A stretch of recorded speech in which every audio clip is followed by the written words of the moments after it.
Hello students, welcome back to With Your Mind. I am Ravi and we are discussing chapter number 10 Circles of Class 10th। और आज का हमारा topic क्या होगा, जैसा कि हम पढ़ के आए हैं सीकेंट और टेंजेंट को, उसी से रिलेटेड आज का भी टॉपिक हमारा होने वाला है। और वो है क्या, number of tangents from a point on a circle. Means कोई पॉइंट कहाँ है और उससे कितनी टेंजेंट्स को ड्रॉ किया जा सकता है सर्कल पे, आज वो पढ़ने की कोशिश करेंगे और इसी पे बेस्ड एक थ्योरम भी पढ़ने की कोशिश करेंगे आज की क्लास में। तो चलिए स्टार्ट करते हैं। तो जैसा कि हमने डिस्कस किया, आज की क्लास में क्या करने वाले हैं, आज की क्लास में हम देखने वाले हैं number of tangents from a point on a circle. ठीक है जी, तो इस पे बनते हैं 3 डिफरेंट केस। तीनों के तीनों केस कराऊंगा, उन्हीं से रिलेटेड आपके पास एक थ्योरम आ जाएगी, वो भी कराने की कोशिश करूंगा। तो जैसा कि आपने पढ़ा, यहां केस नंबर 1 क्या कहता है, आपने देखा केस नंबर 1 जो है, यहां नो टेंजेंट है। नो टेंजेंट मींस अगर कोई पॉइंट सर्किल के अंदर आ जाता है, ये पॉइंट P दिखता है, ये सर्किल दिखता है, ये पॉइंट P है कहां, ये सर्किल के अंदर है। मींस अगर यहां पे सर्किल के अंदर कोई भी पॉइंट आ जाए तो उससे कोई टेंजेंट ड्रॉ नहीं हो सकती। कितनी भी टेंजेंट खींच लो, ये 3 हमने खींच रखी है, बाकी 4-5 आप खींच के देख लो, यहां से कोई टेंजेंट नहीं जाएगी। टेंजेंट होती क्या है, जैसे कि मैंने आपको पढ़ाया, सर्किल को किसी एक पॉइंट पे इंटरसेक्ट करती हुई निकल जाती है, वो होती है टेंजेंट। ये सारी की सारी कैसी हैं, आपने देखा ये सारी की सारी ना सर्कल को 2 पॉइंट पे इंटरसेक्ट करके जाती हैं। इसे देख लो, चाहे इसे देख लो और चाहे इसे देख लो, जो आपने खींची है चलो उन्हें भी देख लो, ये 2 पॉइंट्स पे इंटरसेक्ट करती हुई जाती है, तो ये टेंजेंट तो नहीं हुई। मींस अगर सर्किल के अंदर कोई पॉइंट आता है तो आज के बाद आपको ये बात पता होगी कि इस पॉइंट से कोई टेंजेंट ड्रॉ नहीं होगी। ठीक है, केस नंबर 2 क्या होगा, केस नंबर 2 होगा जी 1 टेंजेंट। जैसे कि आप जानते हैं, सर्किल को एक पॉइंट पे कोई लाइन इंटरसेक्ट करती हुई निकल जाए तो वो होती है टेंजेंट। आपने देखा, there is exactly 1 tangent to a circle passing through a point that lies on a circle. ठीक है, एक पॉइंट पे से एक टेंजेंट जा सकती है। अगर पॉइंट है सर्किल पे तो वहां से जाएगी एक टेंजेंट, एग्जैक्टली एक टेंजेंट। अब मुझे बताओ जरा, इसी से रिलेटेड एक छोटा सा क्वेश्चन, कितनी टेंजेंट रो हो सकती है। आपने कहा एक पॉइंट से एक जाती है, इनफाइनाइट नंबर ऑफ पॉइंट्स हैं, इनफाइनाइट नंबर ऑफ टेंजेंट्स जा सकती हैं। ठीक है जी, केस नंबर 3 क्या है, केस नंबर 3 आ जाता है आपका 2 टेंजेंट्स, और इससे ज्यादा टेंजेंट ड्रॉ नहीं हो सकती एक पॉइंट से। ठीक है जी, तो यहां भी इसे सीखने की कोशिश करते हैं। There are exactly 2 tangents to a circle passing through a point that lies outside the circle. Means अब ये P आ चुका है बाहर, अंदर से निकला सर्किल की सरकमफ्रेंस पे और सरकमफ्रेंस से भी चला गया बाहर। ठीक है, अब ये पॉइंट P है बाहर, तो यहां पॉइंट P से देखनी है। अब ये पॉइंट हो चुका है एक्सटर्नल पॉइंट, अभी था इंटरनल पॉइंट, अभी था सर्किल पे पॉइंट, अभी है एक्सटर्नल पॉइंट। अब एक्सटर्नल पॉइंट से कितनी टेंजेंट्स को ड्रॉ किया जा सकता है उसे देख लो। आपने यहां से देखा, इस पॉइंट से जाती है सर एक टेंजेंट, ठीक है, दूसरी चली जाएगी, देखो ऐसे, ये PT1 हुई, ये PT2 हुई, एक्सटर्नल पॉइंट से 2 टेंजेंट्स ड्रॉ की जा सकती हैं। तीसरी खींचने की कोशिश करो, तीसरी आपने कहा सर एक और खींच दूंगा, लो सर, क्या ये टेंजेंट है, ये टेंजेंट बिल्कुल नहीं है, ये सीकेंट है। ठीक है, तो टेंजेंट आपने देखी जो कि एक पॉइंट पे सर्किल को इंटरसेक्ट करती हुई जाती है, एक्सटर्नल पॉइंट से ऐसी 2 टेंजेंट्स को ड्रॉ किया जा सकता है। इजी था या नहीं था, तीनों केस आपको समझ में आ गए। अगर पॉइंट अंदर है सर्किल के तो नो टेंजेंट, ठीक है, अगर पॉइंट सर्किल पे है तो एक टेंजेंट, अगर एक्सटर्नल पॉइंट है मिलना सर्किल पे है, सर्किल के अंदर भी नहीं है, बाहर है, तो 2 टेंजेंट्स। अब मैं आपसे पूछूं, ये जो 2 टेंजेंट्स आपने खींची है PT1 PT2, इनके बारे में कितना जानते हो। आप बोलेंगे सर पहली बार देखे हैं तो अभी तो कुछ नहीं जानते। तो देखो, ये ना कुछ प्रॉपर्टीज आपस में रखती हैं, क्या ये इक्वल वाली प्रॉपर्टीज है, क्या ये दोनों इक्वल होती हैं, क्या इनकी लेंथ हम फाइंड कर सकते हैं, तो इसे करेंगे थ्योरम की हेल्प से। तो चलिए पढ़ने की कोशिश करते हैं इसी से रिलेटेड एक थ्योरम, इसी से रिलेटेड एक थ्योरम। ठीक है जी, तो चलिए स्टार्ट करते हैं। आपने देखी यहां आती है एक थ्योरम नंबर 10.2, बड़ी अमेजिंग थ्योरम है, इस पे क्वेश्चन बहुत सारे आते हैं। ठीक है, अगर आपने इसको बहुत अच्छे से कर लिया ना, आप क्वेश्चंस को उड़ा दोगे, क्वेश्चंस का मजाक आप बना दोगे। ठीक है, तो आपने यहां पे देखा क्या, थ्योरम नंबर 10.2 कहती क्या है, 10.2 क्यों है इसका नाम, क्योंकि एनसीईआरटी की थ्योरम नंबर 10.1 आप कर चुके, ये है थ्योरम नंबर 10.2 एनसीईआरटी की, इसे याद रखना, इसे नाम से ही याद रखना, थ्योरम नंबर 10.2। ठीक है जी, तो ये कहती क्या है, the length of tangents drawn from an external point, अभी पढ़ के आए हैं, drawn from an external point to a circle are equal. हमें दिखानी है ये दोनों इक्वल होती है, PT1 PT2 अभी जो पढ़ के आए हैं जस्ट, ये दोनों इक्वल होती हैं। एक्सटर्नल पॉइंट से जो थ्योरम खींची जाती है वो दोनों इक्वल होती हैं, यही हमें दिखाना है। दिखाएंगे कैसे, अब पहले मुझे बताओ गिवन कितना है आपके पास, दिखाएंगे भी बहुत आसानी से दिखाएंगे, पर मुझे सबसे पहले बताओ कि आपने इस थ्योरम में देखा क्या, क्या क्या आपके पास गिवन है। आपने कहा सर गिवन हमारे पास है एक सर्कल, तो सर्कल बनाएगा कौन, सर्कल आपको ही तो बनाना पड़ेगा, आपको प्रूव करके दिखाना है, तो ये बनाया आपने सर्कल, ठीक है। ओके, एक्सटर्नल पॉइंट कहां दे दूं, इधर दे दूं या इधर दे दूं, उधर स्पेस कम है तो इधर दे दिया, ठीक है। तो मैंने यहाँ पे एक एक्सटर्नल पॉइंट देखा, आप जानते हैं कि एक सर्कल है, इसका सेंटर हमने माना क्या, इसका सेंटर माना हमने O, ठीक है जी, चल गया काम ऐसे। तो आपने देखा जी a point P lying outside, हमने इस पॉइंट को भी नाम दे रखा है P, लाइंग आउटसाइड मींस ये ना तो सर्कल पे है ना सर्कल के अंदर, ये पॉइंट है बाहर, इसलिए इसको बोला हमने एक्सटर्नल पॉइंट, ठीक है। And to tangents PQ and PR, अब यहां से P से दो टेंजेंट जाती है, एक तो ये हो गई PQ, एक हो गई ये PR, ठीक है जी, दो टेंजेंट से PQ और PR on the circle from P, see figure. अब यहां फिगर में देखने की कोशिश करो, PQ और PR क्या है, दो टेंजेंट्स है, किससे, एक्सटर्नल पॉइंट P से, ठीक है। तो हमें दिखाना क्या है, हमें प्रूव करके दिखाना है ये जो PQ है PR के इक्वल है, मींस ये जो टेंजेंट है PQ ये PR के इक्वल है, हमें ये चीज दिखानी है। बहुत आसान है, दिखाएंगे कैसे, एक छोटा सा ना कंस्ट्रक्शन कर लेंगे, जो इन OP OQ OR।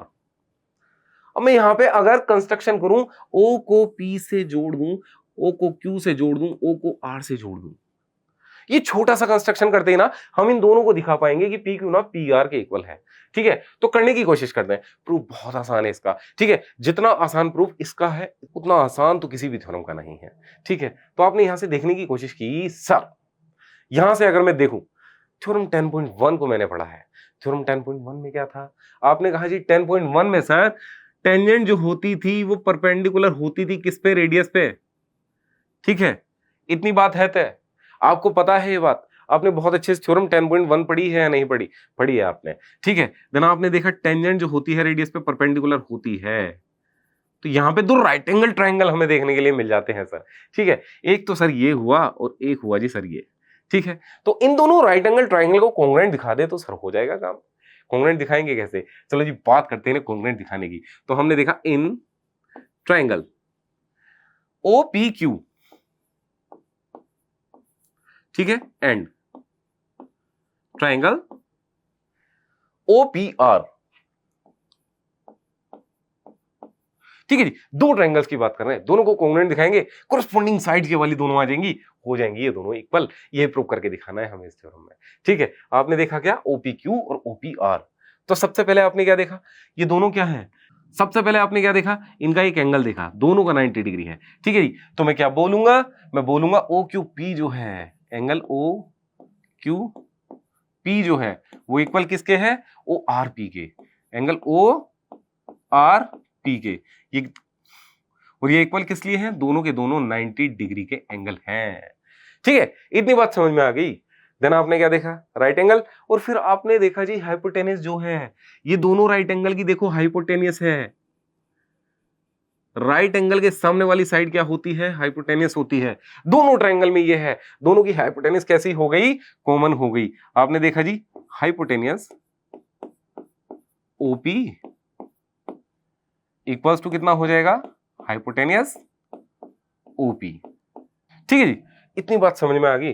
Right angle hypotenuse, एक साइड और देख लो, साइड कहां से देख सकते हैं, साइड आपने देखी जी ये वाली, ये दोनों कैसी हैं, ये दोनों की दोनों क्या हैं, ये दोनों की दोनों रेडियस हैं किसकी, सर्किल की, दोनों की।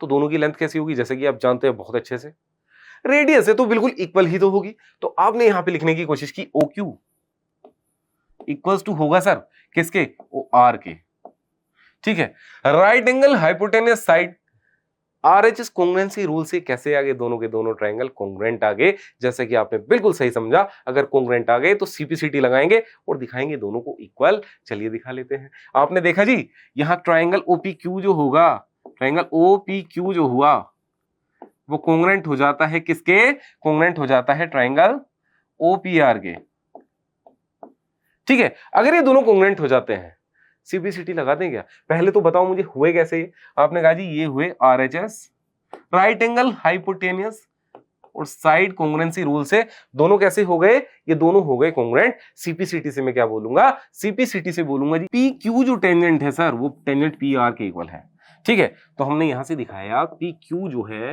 वो इक्वल है किसके, ये है पी आर के इक्वल, ठीक है, कैसे, सीपी सीटी से, ठीक है। आ गई इतनी बात, हमने दिखा दिया पी क्यू को पी आर के इक्वल, यहां से एंगल तो हटा दो, ये एंगल यहां पे क्या कर रहा है, तो आपने देखा जी पी क्यू जो है पी आर के इक्वल हो गई सीपी सीटी से। अब मुझे बताओ इसे दूसरे तरीके से आप कैसे प्रूव कर सकते हैं, एक और तरीका भी ऐसे प्रूव करने का, पी क्यू को पी आर के इक्वल प्रूव करने का एक और तरीका है, वो है क्या, यहां लगाएंगे पाइथागोरस थ्योरम और इसे भी प्रूव करके दिखाएंगे। दोनों तरीके आपको पता होने चाहिए, आप स्पेशल बच्चे हो तो आपको पता होना चाहिए एक और तरीका इसको थ्योरम को प्रूव करने का। तो मैं क्या करूंगा, मैं यहां से देखो करने की कोशिश करूंगा, देखो ओ क्यू का स्क्वायर प्लस, देखो ओ क्यू का स्क्वायर हुआ, यहां पे क्यू पी का स्क्वायर हो जाएगा, क्यू पी का स्क्वायर इक्वल्स टू कितना, ओ पी का स्क्वायर, ठीक है जी, ओके। तो हमने यहां से देखा जी क्यू पी का स्क्वायर जो होगा वो हो जाएगा कितना, ओ पी स्क्वायर माइनस कितना, ओ क्यू स्क्वायर, ठीक है जी। इतनी सी बात थी, बड़ी छोटी सी बात थी, इतनी बात समझ में आ गई। आपने देखा क्यू पी का स्क्वायर जो होगा वो होगा O P square minus O Q square. ऐसे ही यहां पे आपने क्यू पी तो देख लिया, पी आर का स्क्वायर कितना होगा, पी आर का जो स्क्वायर बनेगा वो बन जाएगा, देखो पहले इसे इक्वेशन नंबर 1 मान लिया हमने, ठीक है। पी आर का स्क्वायर कितना बनेगा, पी आर का स्क्वायर जो बनेगा वो बनेगा यहाँ पे ओ पी स्क्वायर माइनस कितना, ओ आर स्क्वायर, ठीक है जी। अब मुझे बताओ ओ क्यू और ओ आर सेम नहीं है क्या, दोनों की दोनों रेडियस है, तो इसे क्या लिख सकते हैं हम, पी आर का जो स्क्वायर है सर वो हो जाएगा ओ पी स्क्वायर माइनस कितना, ओ क्यू स्क्वायर, ठीक है। ये हो गई इक्वेशन नंबर 2। तो यहां पे 1 और 2 में आपने क्या देखा, राइट हैंड साइड जो है वो इक्वल है, तो हम क्या कह सकते हैं, क्यू पी का जो स्क्वायर होगा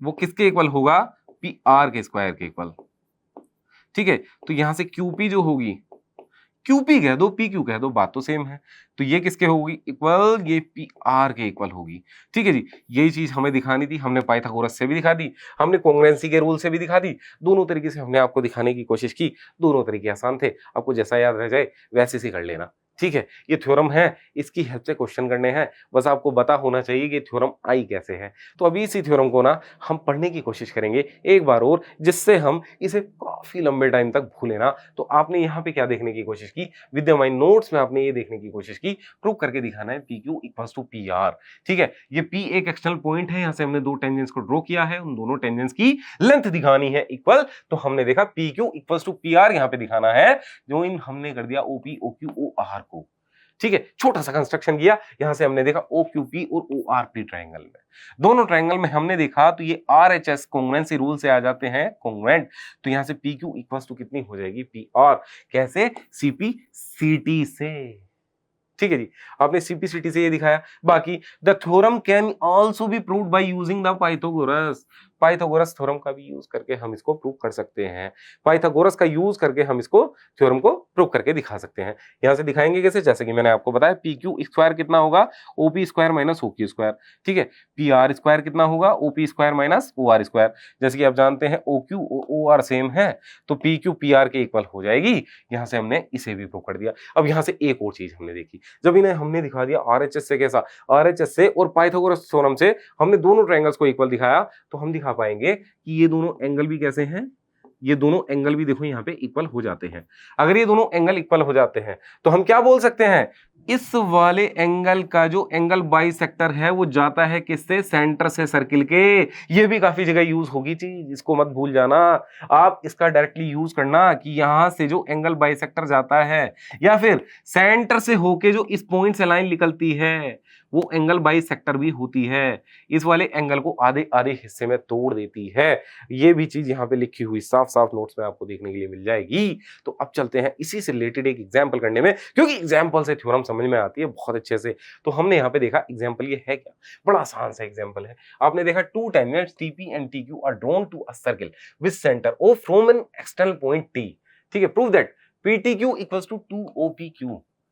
फिगर देखने की कोशिश करो, ठीक है। आपने देखा जी दो टेंजेंट जाती है एक्सटर्नल पॉइंट टी से, ठीक है। यहाँ पे आपने दोनों टेंजेंट्स को देखा, यहाँ पे आपने पूरी फिगर देख ली क्वेश्चन के हिसाब से, जैसी भी क्वेश्चन में दी गई है। हमें प्रूव करके यहाँ पे दिखाना है पीटीक्यू इक्वल्स टू 2OPQ। पीटीक्यू किधर है, पीटीक्यू ये है, इसे हमने मान लिया थीटा, ठीक है जी, हमें इसे दिखाना किसके डबल है, हमें दिखाना है इस वाले एंगल के डबल, ये एंगल थीटा को दिखाना है इसके डबल, मींस ये हमें दिखाना पड़ेगा थीटा बाई 2। ठीक है, इतनी बात समझ में आ गई। हमने किया क्या, सर्कल हमारे पास है, सेंटर O है, उसका एक्सटर्नल पॉइंट T है, दो टेंजेंट्स हमने देखी TP और TQ to the circle, where P and Q are the point of contact. P और Q क्या है यहाँ पे, P और Q है यहाँ पे पॉइंट ऑफ कॉन्टैक्ट। तो यहाँ पे आपने ये सारी चीजें देखी, प्रूव करके दिखानी है, ये PTQ को किसके डबल, OPQ के डबल। यूज करेंगे विद्यमान अप्रोच का, क्योंकि विद्यमान अप्रोच के बिना तो इस क्वेश्चन को करने में मजा ही नहीं आएगा। ठीक है, आपने यहां से देखा क्या, by using theorem 10.2 we can observe that PTQ is isosceles. तो यहां से हम देख सकते हैं 10.2 ने हमें सिखाया एक्सटर्नल पॉइंट से जो टेंजेंट ड्रॉ की जाती हैं वो इक्वल होती हैं। तो 10.2 का हमने यूज करके बताया ये एक आइसोसेलेस ट्रायंगल है। कैसे, हमने क्योंकि बताया ये दोनों कैसी होंगी, टेंजेंट इक्वल होंगी। अब ये ट्रायंगल TPQ को देखने की कोशिश करो, इसकी दो साइड्स कैसी हो गई, इक्वल। ये कैसा ट्रायंगल हो जाएगा, आइसोसेलेस ट्रायंगल। ठीक है, अब आइसोसेलेस ट्रायंगल हो जाएगा तो विद द माइन अप्रोच पढ़ने से पहले मैं आपको एक चीज और बता दूं, angle opposite to the equal sides equal होते हैं, तो इसे भी हमने x माना, इसे भी हमने x माना। ये तो हुई किसका, 10.2 का use. We can observe that PTQ is isosceles. इतनी बात समझ में आ गई। अब देखो, then by using theorem 10.1 we can prove that PTQ equals to OPQ। अब 10.1 का यूज हो जाएगा, वो कैसे होगा, अब जानते हैं कि ये जो होगी रेडियस पे टेंजेंट परपेंडिकुलर होगी। ठीक है, ये परपेंडिकुलर होगी तो ये 90 का एंगल हो जाएगा। ठीक है, ये 90 डिग्री का एंगल हो जाएगा। अब करेंगे इस क्वेश्चन को। अब बड़े आसानी से आपने सारी चीजें देख ली, तो करने की कोशिश करो। देखो आपने यहां पे क्या देखा, आपने यहां से देखा जी TP जो है वो किसके इक्वल है, TQ के। ठीक है, इसलिए एंगल TPQ जो होगा वो होगा किसके इक्वल, TQP के। TQP के ये इक्वल हो जाएगा, दोनों को मैंने माना x। ठीक है, x की वैल्यू बता दो मुझे क्या है। आपने कहा जी थीटा, एंगल सम प्रॉपर्टी लगाई, थीटा प्लस x जो होगा, एंगल सम प्रॉपर्टी लगा दी TPQ ट्रायंगल में आपने, आइसोसेलेस ट्रायंगल है। ठीक है, दो एंगल एक से हैं, तो ये क्या होगा 180 डिग्री। तो x की वैल्यू कितनी आ जाती है, देखो 2x की वैल्यू कितनी आएगी, 180 डिग्री माइनस कितना थीटा, तो x की वैल्यू आती है कितनी, 2 इधर चला जाएगा, ये हो जाएगा 90 माइनस थीटा बाई 2। ये है क्या, ये है TPQ, ये है TPQ, एंगल TPQ और एंगल TQP है ये। ठीक है जी, इतनी बात समझ में आ गई। देन आपने देखने की कोशिश की इस वाले एंगल की वैल्यू। ठीक है, इस वाले एंगल की वैल्यू कैसे निकलेगी, अब जानते हैं OPT या TPO। तो आपने देखा OPQ कितना होगा, एंगल OPQ जो होगा वो होगा कितना, OPT या TPO, एंगल TPO माइनस कितना, एंगल TPQ, एंगल TPQ। दोनों की वैल्यूज आपके पास है। TPQ कितना है, TPQ आपके पास है ये x, और x की वैल्यू आपने कितनी निकाली है, x की वैल्यू आपने फाइंड की है 90 माइनस थीटा बाई 2। TPO की वैल्यू कितनी है, TPO की वैल्यू आपको बहुत अच्छे से पता है, ये है 90 डिग्री, क्योंकि रेडियस जो होती है वो परपेंडिकुलर होती है टेंजेंट पे। ठीक है, TPQ की वैल्यू कितनी है, TPQ की वैल्यू है x, और x की वैल्यू हमारे पास है 90 डिग्री माइनस थीटा बाई 2। ठीक है जी, तो ये हुआ 90 डिग्री, ये प्लस थीटा बाई 2 हो जाएगा। ठीक है जी, माइनस में पूरा ब्रैकेट जाएगा, माइनस अंदर जाएगा तो ये माइनस, ये प्लस हो जाएगा। 90 से 90 कैंसिल, ये हुआ कितना, थीटा बाई 2। थीटा बाई 2 है क्या, थीटा बाई 2 आपने ये देखा जी, ये है OPQ, तो आपने इसकी जगह क्या लिखा, देखो एंगल OPQ इक्वल्स टू कितना हुआ, थीटा बाई 2। यहाँ पे थीटा की वैल्यू कितनी हो जाएगी, PTQ बाई 2, 1/2 एंगल PTQ। ठीक है जी, ये हुआ। हमें क्या दिखाना है, PTQ, तो PTQ कितना हो जाएगा, एंगल PTQ जो हो जाएगा वो हो जाएगा डबल किसके, OPQ के। ठीक है जी, सिंपल था, बहुत आसान सा था, बहुत आसान से वो आपने बड़ी आसानी से कर भी लिया। अब चलते हैं विद माइंड नोट्स में, इसे रिवाइज कर लेते हैं और करते हैं क्लास को खत्म। ठीक है, आपने यहाँ से देखा क्या, आपने यहाँ से देखने की कोशिश की, एक फिगर आपके पास मिल जाती है जी, क्वेश्चन के हिसाब से आपने फिगर को डेवलप किया। ठीक है। देन आपने देखा यहाँ पे प्रूव करके दिखाना है पीटी क्यू को 2 ओपी क्यू के इक्वल। देन आपने देखा पीटी क्यू को थीटा मान लेते हैं, थीटा मान लेते हैं तो 10.2 का यहाँ पे यूज कर भी लेते हैं। 10.2 से हम बता सकते हैं T P equal to T Q. तो यहाँ से दोनों एंगल कैसे हो जाएंगे आइसोसेलेस के इक्वल। अब ये आते कितने हैं 90 माइनस 1/2 थीटा। आपने देखा ओपीटी कितना है 90 डिग्री, क्योंकि टेंजेंट जो होती है रेडियस पे परपेंडिकुलर होती है। आपने फिर देखा ओपी क्यू कितना है, ओपी क्यू है आपका ओपीटी, ओपीटी या टीपीओ माइनस टीपी क्यू। तो यहाँ पे ओपीटी कितना 90, टीपी क्यू कितना है 90 माइनस 1/2 थीटा। ठीक है, तो यहाँ से ये आता है कितना 1/2 थीटा, 1/2 पीटी क्यू इसको बोल सकते हैं। तो पीटी क्यू कितना आएगा 2 इंटू ओपी क्यू। सो आज की क्लास में इतना ही, बाकी बचा हुआ जितना भी है करेंगे नेक्स्ट क्लास में। Keep watching with your mind. Thank you.